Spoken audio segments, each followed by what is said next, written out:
Diary. So much has happened that I am not even sure how to update you on everything. But I will try, my darling diary, even if I sound like a rambling lunatic. A lunatic? What does that even mean? Is my reality skewed? Maybe the sky really is red. Who are you to challenge me? After all, I am rejecting your reality and substituting it with my own. Oh dear diary, let me start from the beginning so you can understand what I am saying. The days here have become so cold and the wind so harsh and strong that it blows me to the ground and I am left to crawl in dirt. But I, Anastasia, keep roaming outside to satisfy my hunger. My hunger for adventure. As I wandered through the forest in the bitter freezing temperatures, I felt a pang of pain in my chest. The cold air I keep inhaling might be causing this pain. Or perhaps it was more. Maybe it was just my aching heart. My days were filled with sounds of my echoing footsteps, my crazy chants, and sometimes even my stomach growling in hunger. That would be the most I would hear all day. Oh, don't get me wrong, dear diary. I hear lots of noise. The birds tweeting, the leaves falling, the trees whispering. But what I no longer hear are human voices. Good morning, said a voice. I turned around immediately to see where this voice came from. Surely, it must be a human. It's been so long. Where are you, human? I cried out. But I saw no human. Instead, before me, stood a tall horse with a handsome golden mane. A horse, I thought to myself. Where could it have come from? I come from far away, the horse replied. Oh dear diary, I was flabbergasted. How could this be? Did the talking horse that stood before me just read my mind? Anastasia, it said. Don't look so surprised. How do you know my name? I snapped. I know everything about you. I am not just your average talking horse. I am the most intuitive, perceptive horse you will ever meet, it boasted. I was at a loss of words, and I stood before this horse like a gaping goldfish. Could this horse really know me? Impossible. It must be some kind of trick. I know it is bluffing. What are those large blinders that cover your eyes? Are you blind? I inquired. Quite the contrary, Anastasia, replied the horse. This allows me to see. Come now, I could take you to the top of the mountain. You would not even have to walk, beckoned the horse. The horse had a good point. I was tired of dragging my crippled body for so long in the cold, and so I climbed onto the horse. As the horse galloped onwards, I was enveloped by many emotions, some of which seemed completely foreign to me. For instance, I started to feel very warm.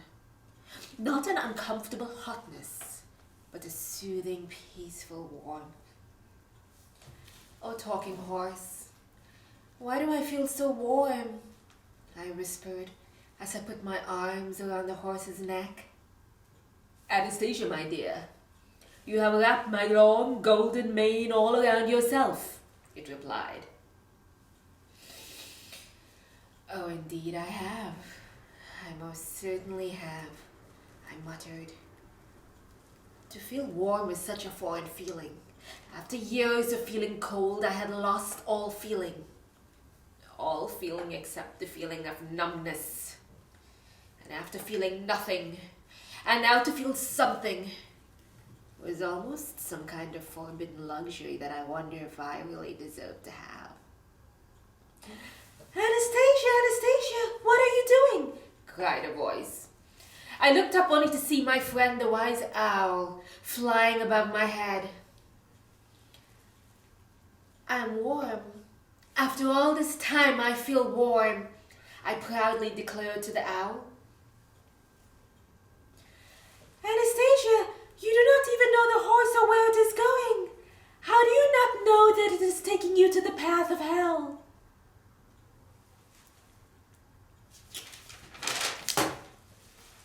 Oh, shut up, I growled. You are just being jealous of this silky feeling of warmth that lights me up. But just as I spoke, the horse started to gallop faster. We were crossing loose rocks and soon started an avalanche of boulders that came tumbling down, knocking both me and the horse to the ground. Oh, horse, you are bleeding on your leg, I cried out. Oh, Anastasia, you are bleeding from the shoulder, shouted back the horse. And sure enough, I was. But despite the pain, I still felt a warmth. A warmth, for before me was another creature bleeding. And in a strange way, I felt connected. We shared something. We shared blood, pain, and pleasure. Come now, beckoned the horse. Get on me. Let us continue our adventure. Don't do it, Anastasia, shrieked the owl. Get out before it is too late. This will only lead to your destruction. Don't you see? No good can come from this. Oh, shut up, you stupid owl. You are only trying to take away the only moment of pleasure I've ever had, and ever will have. I shouted. And with that, the horse started galloping. Oh, talking horse, I cooed. Why are there no reins on you? Ha! Replied the horse. That is because nobody controls me, boasted the horse. I bet you are hungry, it said. I was quite surprised. Were my moods that easily detectable? Or perhaps my stomach just growls very loudly.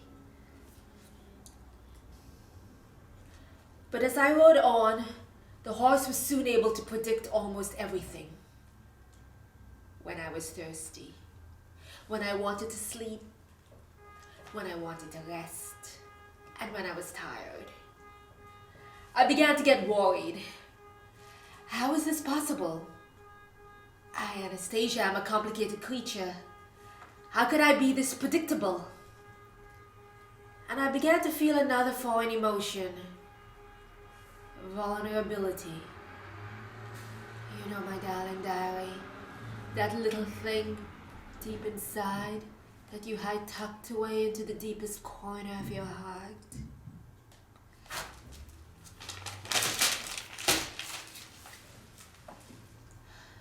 Vulnerability was soon followed by another feeling. I do not know what it is called, but you know that feeling where you are completely at ease, even when your guard is dropped and you are completely exposed. But yet it feels almost natural and not as frightening as I would have thought. What is that called? The horse rode on, and this time we climbed what seemed like a vertical slope. As we made it over the steepest pitch, I felt another feeling. Euphoria. That feeling where your brain is flooded with pleasure. The last time I felt that was years ago in a Siberian prison where I tore the book I was reading from its spine only to inhale the glue that bound it. Get off the horse, Anastasia! Oh, again, that stupid owl just keeps shouting. Shut up, owl, shut up, go away, go away. I'm happy now. What can't you understand? Watch out, Anastasia. The horse is taking you towards fire. The owl warned. Sure enough, the owl was right, as we were heading towards a burning bush. Oh, stop, please. I beg you to stop. I pleaded with the horse, but it kept galloping. I panicked, as there were no reins on the horse and all I could do was cling onto its neck for dear life. And so we headed towards the fire. Fire is interesting. It is warm from a distance, and you can long for it. But when you come too close, it gets so excruciatingly painful. We landed on the ground once more. Oh, horse, your beautiful golden mane. It's all gone. The fire has burnt you, I cried. There's nothing but scabs all over you. Anastasia, replied the horse, you too have scabs all over you. And sure enough, I did. We both had scabs together. Anastasia, cried the owl, I am warning you. You are destroying yourself. Do not ride the horse. Oh, owl, I cannot do that. I must ride this horse even though it is ugly and lost its golden mane. We are connected and intertwined. Scabs do not connect two souls, cried the owl. While I, Anastasia, can resist many things, and while I prided myself on having extraordinary self-control, when it came to riding this horse, I was becoming an obsessed lunatic. Oh, horse, let's go by the river, I shouted. But the horse did not listen to me. I felt once more powerless, as I had no reins to control it. Where are you going? I asked. Home, it replied. Home? I was baffled. By now we had reached the top of the mountain and we were about to begin the descent. Oh, horse, this is too steep and rocky. Please go slow, I pleaded.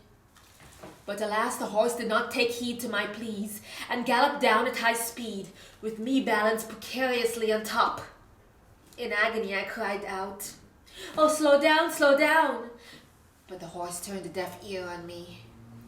Then as I looked down the mountain, I saw a most frightening sight. There was a circle of fire. And then I saw something else, extremely hideous and repulsive. Oh, how can I describe this? But I could swear that I saw the devil standing tall, holding a pair of sturdy reins. I was stunned. Is that who has your reins? The devil? I asked. The horse remained silent. I then pulled the blinders that covered the horse's eyes, only to be shocked at a pair of red eyes that stared right back at me. I was speechless, as I honestly expected to see comforting blue eyes, not evil red eyes. I was now frantic.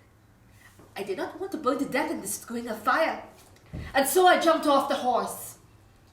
In doing so, I tumbled and rolled down numerous sharp, pointy rocks. I felt every bone in my body snap. As I lay on the rocks, I used the last ounce of energy I had to throw a sharp rock at the horse.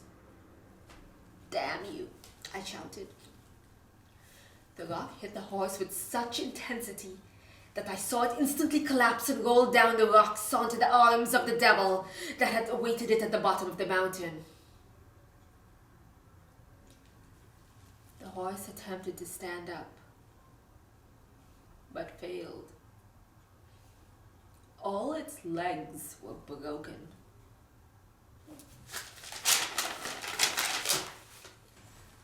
I wonder what the devil will do now that its horse is not rideable anymore. I thought to myself. Even though I am no longer riding this horse, I am still connected to it. Not only did this horse have broken legs just like me, but now it will suffer just like me. And for a moment there, I suddenly realized I am not as alone in this world as I thought I was. As I lay on the rocks, I felt a surge of even more emotions. Clarity, followed by disappointment. Then comes the feeling of foolishness. The feeling you get when you are in over your head. Then comes relief. The feeling you get when you know you just avoided something disastrous. And then I felt a very familiar feeling. A feeling of excruciating pain. "Anastasia, are you all right? I will help you," cried the owl. "Oh, owl, you tried to warn me, but I did not listen to you," I said. "Oh, what's that?" asked the owl. "Oh, I'm sorry. Let me spit out my broken teeth.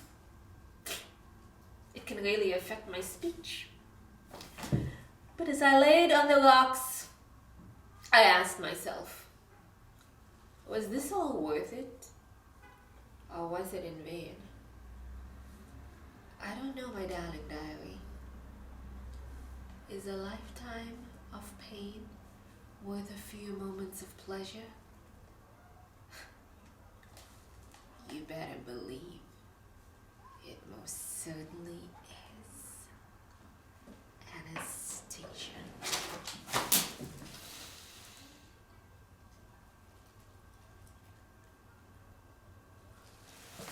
Doch ein Mann bescheren, wohl mit 1000 Hochversehn.